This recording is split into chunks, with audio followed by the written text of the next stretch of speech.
قدیم بابل کا ایک خطرناک ترین جادو، ایسا سفلی علم جس میں پھنسنے والے شیطان کے آلائے کار بن جاتے ہیں۔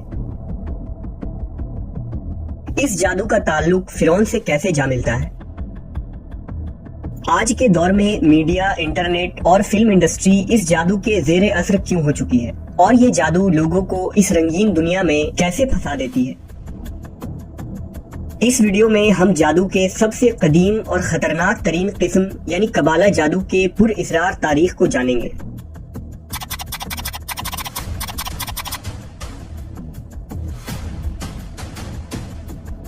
ہماری اس دنیا کے متوازی اور یکساں ایک اور دنیا بھی موجود ہے جہاں خیر اور شر کی جنگ مسلسل جاری ہے، لیکن ہماری آنکھیں اسے دیکھنے سے قاصر ہے۔ اس کی مثال اس طرح دی جا سکتی ہے جیسے مختلف قسم کے سگنلز ہر وقت ہمارے ارد گرد موجود تو ہوتے ہیں لیکن ہمیں دکھائی نہیں دیتے، مگر ٹیلی ویژن کے اندر وہ خاص ریسیور لگا ہوتا ہے جو ان سگنلز کو کیچ کر کے ویڈیو میں تبدیل کر دیتا ہے، اور پھر اسے ہم اپنی آنکھوں کے ذریعہ ویڈیو کی صورت میں دیکھ سکتے ہیں۔ اسی طرح اگر ہمارے اندر وہ صلاحیتیں پیدا ہو جائیں کہ ہم شیطان اور اس کے کارندوں سے رابطہ کر پائیں تو ہمیں وہ عجیب و غریب دنیا دکھ جائے گی۔ اسی غیبی دنیا میں جادو کے علم کا ایک جہاں آباد ہے جسے قبالہ جادو کہتے ہیں۔ قبالہ دراصل قدیم بابل کی ایک شیطانی علم ہے جو مخصوص اعداد و شمار اور علامات کے ذریعے کی جاتی ہے۔ قبالہ جادو سے جڑے لوگوں کی دنیا باہر سے تو رنگین، حسین اور خوبصورت نظر آتی ہے، لیکن اندر سے بہت گھناؤنی ہوتی ہے۔ دراصل قبالہ جادو شیطانیت اور سفلیات سے متعلق ہے، جس میں مختلف نشہ آور چیزوں، جادوئی عملیات اور ہپنوٹزم کے ذریعہ دماغ اور لوگوں کے سوچ کو کنٹرول کیا جاتا ہے۔ یہی وجہ ہے کہ قبالہ جادو کو جادوئی دنیا کا سب سے خطرناک جادو مانا گیا ہے۔ قبالہ جادو کی ابتدا بابل کے ہزاروں سال پرانی تہذیب سے ہوئی تھی، اور جادو کی اس قسم نے اتنی ترقی کی کہ آہستہ آہستہ یہ ایک خفیہ مذہب میں تبدیل ہو گئی، اور پھر وقت گزرنے کے ساتھ یہ ایک پوری تہذیب کی شکل میں ڈھل گئی۔ جبکہ کچھ محققین کے مطابق قبالہ جادو کی ابتدا بنی اسرائیل سے ہوئی تھی۔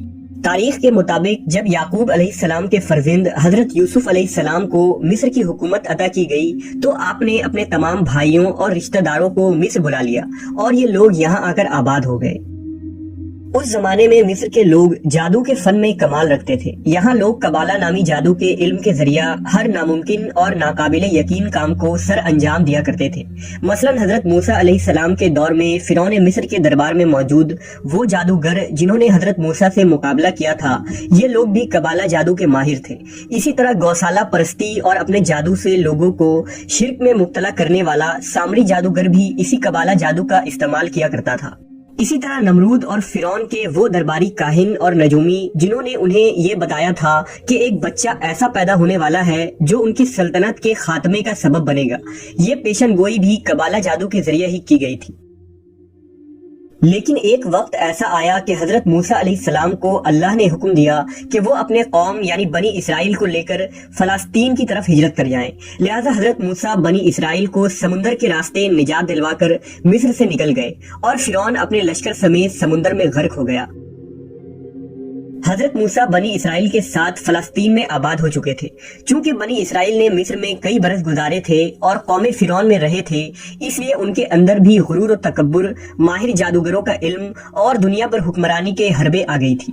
اس لیے فلسطین آ کر بنی اسرائیل رفتہ رفتہ سرکش اور نافرمان بن گئے، اور مصری جادوگروں سے سیکھے گئے قبالہ عملیات اور جادو کو اپنے مقاصد کے لیے استعمال کرنے لگے۔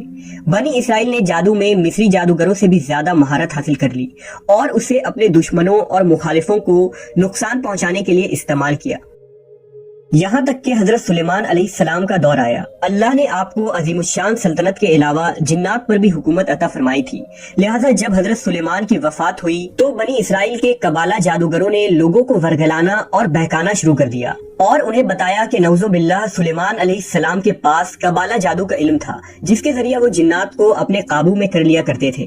لہٰذا یہودی ان جادوگروں کے باتوں میں آ کر قبالہ جادو کو روحانیت کے طور پر سیکھنے لگے، یہاں تک کہ جادو کی کتابوں کو مقدس کتابوں کا درجہ دے دیا گیا اور انہیں ہیکل سلیمانی میں رکھ دیا گیا۔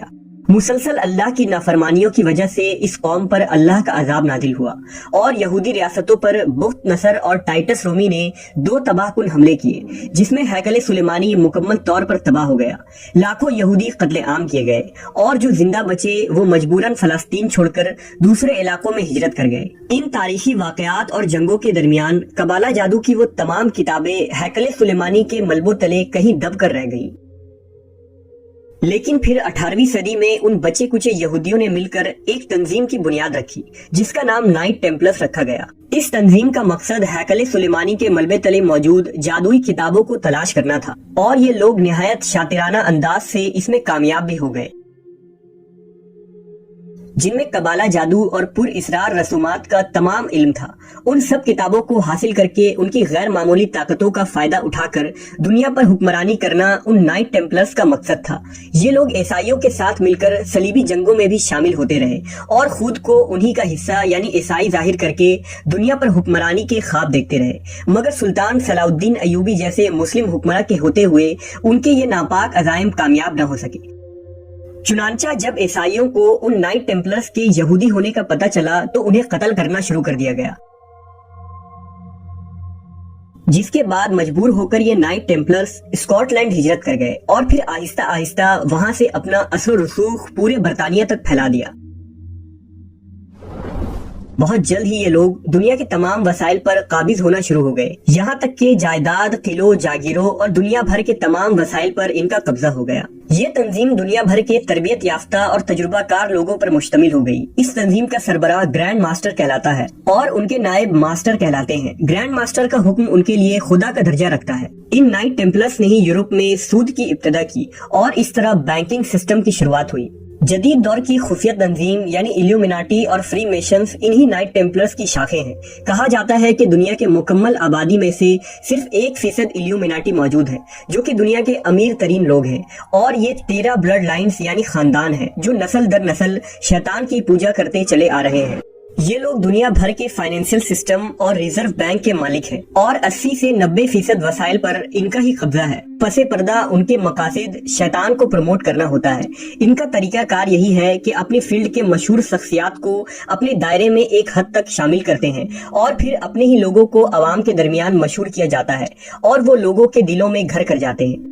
قبالہ جادوگر اپنے جسم پر مختلف نشانوں کے ٹیٹوز بھی بنواتے ہیں، جن میں تکون، 5 کونوں والا ستارہ اور 1 آنکھ والے علامات استعمال کیے جاتے ہیں۔